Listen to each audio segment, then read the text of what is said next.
Hi, I'm Shemaine from Aurora Realty. As you are aware, the Residential Tenancies Authority had a change in legislation on the 6th of June this year.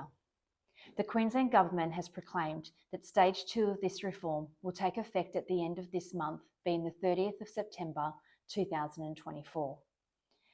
This reform includes 4 significant amendments that I'll run through with you. The first amendment relates to rent payment methods. The tenancy agreement does need to state 2 separate ways that the tenant is able to pay rent. One of these ways does have to be a fee-free method. This legislation requirement will not affect our landlords, as our lease agreements are already to this standard. The second amendment relates to rental bond amounts and disputes. A maximum rental bond of 4 weeks' rent can now be held on each property, no matter how expensive the rent will be. If an agreement is renewed after the 30th of September and the amount of the rental bond exceeds the 4-week period, the tenant is able to make a claim with the RTA to have the balance of the bond refunded. Lessors are required to be notified if there is a change in bond amount that's held at the Residential Tenancies Authority.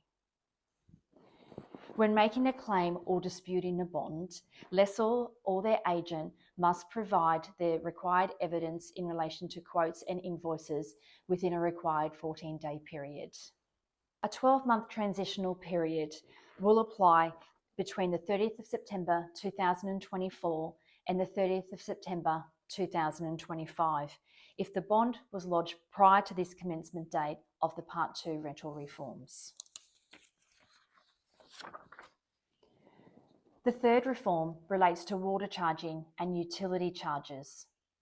If a tenant is required to pay an amount for water consumption or service charges, the lessor must provide the original notice that was issued by the utility provider.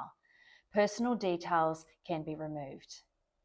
The lessor must provide these documents within a 4-week window after the lessor physically receives the document from the supplier. The tenant will not be required to pay an amount for water consumption or services if they have not received the notice within the 4-week timeframe.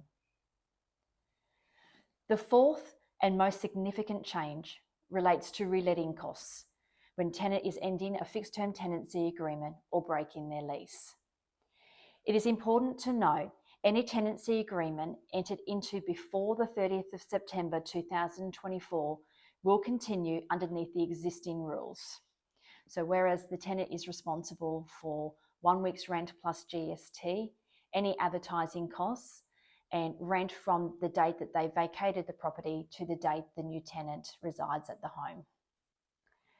As current, reletting costs are void if the tenant is ending the agreement on the grounds of domestic or family violence.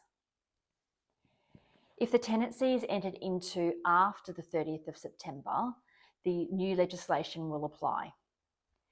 The tenant will be responsible to pay the lower amount of a new prescribed formula, or the amount of rent payable between the vacate date and the relet date of the tenancy.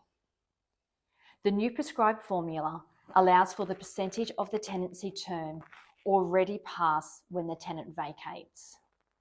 For example, if a tenant was to break their lease in the first 3 months of the tenancy agreement, the maximum amount is up to 4 weeks that can be claimed. If the tenant was to break their lease within the 3 to 6 month window of the lease agreement, up to 3 weeks' rent can be claimed.